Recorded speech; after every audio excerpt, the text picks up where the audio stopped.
तो सबका वेलकम है बीसीसीआई की तरफ से। और सबसे बड़ी बात कहूँगा कि पिछले 100 सालों से बीसीसीआई क्रिकेट चल रहा है। और पिछले 40 सालों से दिव्यांग क्रिकेट भी भारत में चल रहा था। लेकिन जब बीसीसीआई में ऑनरेबल सेक्रेटरी श्री जयशाह जी आए, उनके समक्ष हमने अपनी बातें कहीं, उनको अपनी समस्याएं बताई, तो उनको कहीं ना कहीं ये लगा कि भी ये क्रिकेट भी बहुत ज़्यादा ग्रोथ कर सकता है। ईसीबी ने जिस तरीके से डिसेबिलिटी क्रिकेट को सपोर्ट किया है, तो उस तरीके से हम लोगों को भी सपोर्ट करना चाहिए। तो 4 ऑर्गेनाइजेशंस को लेके जो है ये differently abled cricket council of India का गठन हुआ, जिसमें ब्लाइंड क्रिकेट है, cricket association blind in India, Indian deaf cricket association, physically disability cricket association और व्हील चेयर क्रिकेट इंडिया। इन 4 को लेके अम्ब्रेला बॉडी है। और ये मैं आपको बता दूं कि आपके माध्यम से हम सबको बताना चाहूँगा कि ये एक अम्ब्रेला है जो बीसीसीआई सपोर्टेड बॉडी है। तो आप जब भी बीसीसीआई में बात करेंगे तो बीसीसीआई सिर्फ एक अम्ब्रेला का नाम लेगा, जो है different level cricket council of India, जिसको बीसीसीआई पूरा सपोर्ट कर रहा है। और मैं समीनू जी का बहुत बहुत थैंक्स कहना चाहूँगा। उनके साथ में बैठा हूँ, प्राउड फील हो रहा है। जब हम बीसीसीआई बन के आए, जब इनसे हमारी मीटिंग हुई, तो खुद मैम जो है एक्सेसिबिलिटी के ऊपर काम करती हैं, खुद फाउंडर चेयरपर्सन है स्वयं की। तो उन्होंने हमें, मैं आपको बताऊं कि जब हमने बात इनसे कही तो इन्होंने बिल्कुल भी वक्त नहीं लिया और भूपेंद्र जी को बोला कि भूपेंद्र जी, इनका जो है हमें सपोर्ट करना है, थ्रू क्रिकेट एक्सेसिबिलिटी को भी आगे जो है पहुंचाना है, अवेयर करना है। और कहीं ना कहीं हमें अभाव रहता है, जब हम स्टेडियम्स में जाते हैं तो वहाँ एक्सेसिबिलिटी के नाम पे कुछ होता नहीं। हमें सैकड़ों सीढ़ियाँ चढ़नी पड़ती हैं, हो सकता है वहाँ लिफ्ट भी नहीं हो, व्हील चेयर यूजर्स के लिए भी दिक्कत होती है।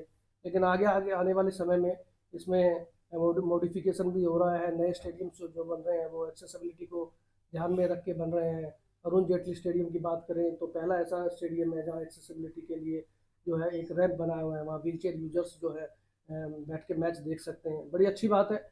और सबसे अच्छी बात यह है कि जब 2019 के बाद जब स्वयं से हमारा कोलैबोरेशन हुआ, तो हमारे खिलाड़ियों को फाइनेंशियली स्ट्रॉन्ग हम लोगों ने करने का प्लान किया।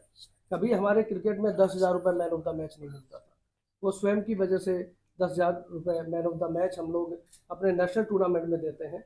और जब इंटरनेशनल इवेंट्स की बात आती है तो उसमें 50,000 रुपये स्वयं की तरफ से हम लोगों ने दिए। तो अच्छी बात है कि आपके खिलाड़ियों को खिलाना ही नहीं, उनको मजबूत बनाना, आर्थिक रूप से मजबूत बनाना हमारा मकसद है। खिलाड़ियों के खेले हुए खेल की कमाई से उनके घर का चूल्हा जले, एक दिन के लिए नहीं, जिंदगी भर के लिए, उसमें हम प्रयास कर रहे हैं। 2016 में जब हमने पैरा में 4 मेडल जीते पैरालंपिक में रियो में, उसके बाद से पैरालंपिक की जो तस्वीर है इंडिया के अंदर वो बदलनी शुरू हो गई। लेकिन जिस तरीके से इयन मार्टिन ने थ्रू ईसीबी एक मैसेज दिया है पूरे वर्ल्ड को कि ब्लाइंड क्रिकेट एकदम सेपरेट है, क्योंकि वो सेपरेट ही रहेगा। उसके बाद physical disability cricket, deaf cricket और लर्निंग डिसेबिलिटी क्रिकेट, इनका क्रिकेट एक जैसा ही है। इनको मिला के अगर एक टीम बनाई जाए तो क्रिकेट ऑफ स्टैंडर्ड बहुत ऊंचा जाएगा। और उसको हम देख भी चुके हैं। लास्ट जून और जुलाई में हम लोग जब इंग्लैंड खेलने गए थे 7 मैचेस की सीरीज, तो वही फैसिलिटीज़ ईसीबी ने हमें प्रोवाइड की, जो फैसिलिटीज़ हमारी नेशनल टीम को मिल रही थी। डबल हेडर मैच हमने खेला, जहाँ पे हम लोग खेल रहे हैं और हमारी महिला क्रिकेट टीम खेल रही है। तो इससे बड़ी बात कोई नहीं हो सकती। और मुझे जो प्राउड फील भी हो रहा है कि Swayam is the proud to be the co sponsor इस इवेंट में जो है जुड़ रहा है हमारे साथ। इससे पहले हमारे इंग्लैंड जब हम गए थे तो टाइटल स्पॉन्सर था स्वयं। तो इस तरीके से कॉरपोरेट्स, इस तरीके से अगर समाज के जुड़े हुए लोग आगे आएंगे तो ये क्रिकेट भी बहुत जल्दी जो है पूरी दुनिया में नाम कमाएगा। और जिस तरीके से इयन मार्टिन ने बोला कि हम आगे आने वाले समय में मिक्स डिसेबिलिटी क्रिकेट को पैरालंपिक में देखना चाहते हैं, तो वो दिन दूर नहीं कि वो पैरालंपिक में क्रिकेट जाएगा। अगर मैं इस इवेंट की बात करूं, 5 मैचेस की सीरीज खेलने के लिए टीम इंग्लैंड आई है। 23 तारीख को वो यहाँ पे आ गई थी, जिसमें 29 को हमारा ओपनिंग मैच है। और ये लास्ट 6 तारीख को सवाई मानसिंह स्टेडियम जयपुर में होगा। 2 वेन्यू पे हम लोग खिला रहे थे, इन्होंने हमें 4 वेन्यू पे खिलाया। लेकिन हम, क्योंकि यहाँ पे वर्ल्ड कप है तो अरुण जेटली स्टेडियम भी क्लोज डोर्स में है, तो वो स्टेडियम नहीं मिल पाया हमें। लेकिन ग्रेटर नोएडा का शहीद विजय सिंह पथिक ग्राउंड में हम लोग ये खेल रहे हैं। इनकी फैसिलिटीज़ की अगर बात करूँ तो दोनों ही टीमों को हमने 5 स्टार फैसिलिटीज़ दी है। क्राउन प्लाजा में इन लोगों को हमने रखा है। अगर हमारे खिलाड़ियों की बात करें तो मर्चेंडाइज वही जो आपके इंडियन प्लेयर्स पहनते हैं, वही मर्चेंडाइज हमने इनको प्रोवाइड की है। और सुविधाओं के नाम पे हम जितना ज़्यादा से ज़्यादा कोशिश करें वो सुविधाएं हम देने का काम करते हैं। टीम के साथ अनुभवी कोच भी हैं, जैसे फॉर्मर राजस्थान कप्तान रोहित जलानी जी टीम के कोच हैं, इधर देवदत्त जी ये डेफ की तरफ से कोच हैं। दोनों ये कोचों को कमाल संभाली हुई है। उसके बाद स्ट्रेंथिंग एंड कंडीशनिंग कोच भी हैं श्री राम जी, जो आजकल की मेंटोर है राजस्थान क्रिकेट एसोसिएशन में। तो ये वो स्टाफ हैं जो लगातार काफ़ी सालों से इस क्रिकेट के लिए काम कर रहे हैं, क्योंकि अपने लोगों के द्वारा अपने लोगों को समझा जाए, उन्हीं लोगों को हमारी कोशिश रहती है कि हम टीम में रखें। तो मकसद वही है कि मिक्स डिसेबिलिटी क्रिकेट को आगे लेके जाना है। और हमारी प्लान्स चल रहे हैं एन के साथ में कि 2028 में मिक्स डिसेबिलिटी वर्ल्ड कप हम इंडिया में करें। उनकी तैयारियों के लेके हम अभी से काम कर रहे हैं, ताकि जो एक वर्ल्ड क्लास की फैसिलिटीज़ होती है वर्ल्ड कप के दौरान वो हम हमारे इन खिलाड़ियों को मुहैया करा पाए। अब तक 5 टीमें बन चुकी हैं वर्ल्ड में मिक्स डिसेबिलिटी की, और आगे आने वाले ड्यूरिंग द पीरियड कुछ और अगर डेवलपमेंट होगा तो उसको भी हम शामिल करेंगे। तो आप सबका एक बार फिर से धन्यवाद, और खासकर स्मीनू मैम का जो हमेशा हमारे लिए खड़ी रहती है, हमेशा हमारे लिए कहीं ना कहीं मतलब हमें प्रकाश में डालने का काम करती है। और मैं ये ही कहूँगा कि स्वयं के द्वारा स्वयं के लिए अगर कोई काम हो जाए और उन्नति हो जाए तो उससे बड़ी बात कोई नहीं। बहुत बहुत धन्यवाद, थैंक यू वेरी मच। उनका ही वेब जो है OTT प्लेटफॉर्म है, तो उन पर ये रहेगा। और हमारा जो DCCI का यूट्यूब चैनल है उस पर भी लाइव रहेगा। 10:30 टॉस होगा, 11 बजे मैच स्टार्ट होगा, 2 बजे मैच खत्म होगा। तो ये प्लान है, ग्रेटर नोएडा में है। तो आप सबको हम इन्वाइट करते हैं कि आइए, क्योंकि पहली बार ऐसा हो रहा है कि हमारे देश के जो बच्चे हैं, लर्निंग डिसेबल जो बच्चे हैं, वो पार्टिसिपेट कर रहे हैं। कभी उसके बारे में कभी किसी के घर वालों ने सोचा ही नहीं था कि वो स्पेशल ओलंपिक से हटके मेन स्ट्रीम के क्रिकेट में डिसेबिलिटी में आएंगे। तो सबसे बड़ी बात ये है कि deaf cricket, physical disability cricket और लर्निंग डिसेबिलिटी, ये 15 खिलाड़ी हम लोगों ने सेलेक्ट किए हैं, और 4 खिलाड़ी रिजर्व हमने रखे हुए हैं। जम्मू कश्मीर से 3 खिलाड़ी हैं जो फिजिकल डिसेबल है, 4 खिलाड़ी सॉरी, एक डेफ का प्लेयर है, एक लर्निंग डिसेबिलिटी है और 2 फिजिकल डिसेबिलिटी है। दिल्ली से मिस्टर संदीप हैं, हरियाणा से 3 खिलाड़ी हैं, कर्नाटका से हैं, उड़ीसा से हैं। पूरे भारतवर्ष से ये खिलाड़ी सेलेक्ट है अपनी अपनी परफॉर्मेंस पे।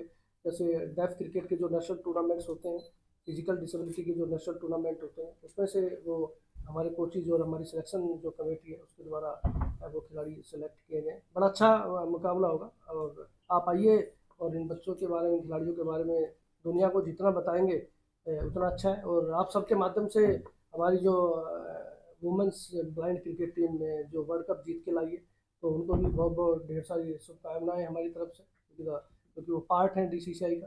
तो आपके माध्यम से उनको भी बहुत बहुत मुबारकबाद। Thank you very much. तारीखें और वेन्यू एक बार बता दें। जी 20 मैच होगा सर, फिर एक दिन छूटेगा 31, 2, ये 3 मैच यहाँ ग्रेटर नोएडा में, देन 4 और 6 आपका जयपुर के अंदर। 4 को है जयपुरिया क्रिकेट अकेडमी, 6 तो सवाई मानसिंह स्टेडियम। रवि सर, आपने started in the UK many years ago now. We use it in our domestic disability cricket tournaments, and it just seemed to be the natural progression to take it to international level. So for years, international disability cricket, there's been blind cricket, deaf cricket, physical disability cricket, and ID, learning disability cricket, all run by different organizations with no structure or recognized support. It made it very, very difficult for national governing bodies to administer disability cricket when you've got 4 different groups all applying to the governing body for funding for different tournaments. There was no fixed tour program, so the governing bodies couldn't provide budget a couple of years in advance like they do with the ICC Future Tours program. The mainstream teams, the men and the women, they know where they're going to be playing in 2 or 3 years' time. That never happened with disability. and the boards were getting hit with funding request after funding request, which made it impossible for the boards to fund disability in a meaningful way. So I came up with the idea of mixed disability international cricket, because it now means the boards only have to fund 2 teams, a mixed disability team and a blind cricket team. Blind cricket, as some of you will know, is a completely separate format of the game, where deaf, physical and learning disabled players were all playing the same format. So it made sense to mix the team and play one format of the game. So the initial international series was held in England last summer between England and India, and this is the second international series. So obviously a return fixture where I'm sure India will be hoping to get the better of us. Going forward, what we're hoping for is more countries joining, because the format makes sense to the cricket boards.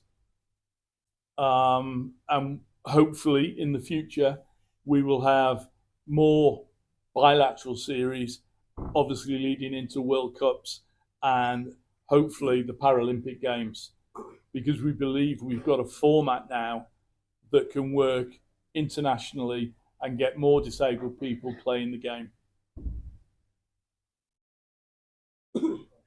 Thank you so much. अरे स्वयं उनका बहुत बहुत धन्यवाद देना चाहता हूँ Meenu madam को, जो हमेशा हमारे डिसेबिलिटी क्रिकेट को बढ़ावा देने के लिए आगे आ रही है। तो ऐसे सभी स्पॉन्सर को हम धन्यवाद देना चाहते हैं कि उनकी वजह से आज जो इंडिया में जो डिसेबिलिटी क्रिकेट है वो डिसेबिलिटी क्रिकेट बढ़ने जा रहा है। और ये सेकंड सीरीज़ है मिक्स डिसेबिलिटी की। पहली जो हम लोग लास्ट जून में इंग्लैंड में गए थे, तो इंग्लैंड हालांकि बहुत सालों से मिक्स डिसेबिलिटी खेलती आ रही है, लेकिन इंडिया में पिछले साल से शुरू हुआ। पिछली सीरीज़ का नतीजा बिल्कुल इंग्लैंड के पक्ष में रहा होगा, लेकिन जो हमने एक लॉर्ड्स पे मैच खेली थी और लॉर्ड्स पे हमने एक ऐतिहासिक जीत हासिल की थी। तो उसी दिन जीत हासिल की थी जिस दिन कपिल देव सर के जो 83 में वर्ल्ड कप जीता था, उसी 25 जून को हम लोग लॉर्ड्स पे विक्ट्री। तो एक बहुत बड़ा मोमेंट था हमारे लिए। और अभी जो मिक्स डिसेबिलिटी चल रही है सेकंड सीरीज, ये मिक्स डिसेबिलिटी में जो टीम में जो मतलब बदलाव हुए हैं, जो हमने अभी प्लेयर्स शॉर्टलिस्टेड किए कोच और हमारे एसोसिएशंस ने, तो एक अच्छा बंच बना है और एक अच्छे यूनिटी से खेलेंगे। और जो ये अभी डिसेबिलिटी है जो एक सीरीज सेकंड सीरीज, तो हम लोग जीतना चाहेंगे और भारत का नाम हम लोग ऊंचा करना चाहेंगे। धन्यवाद।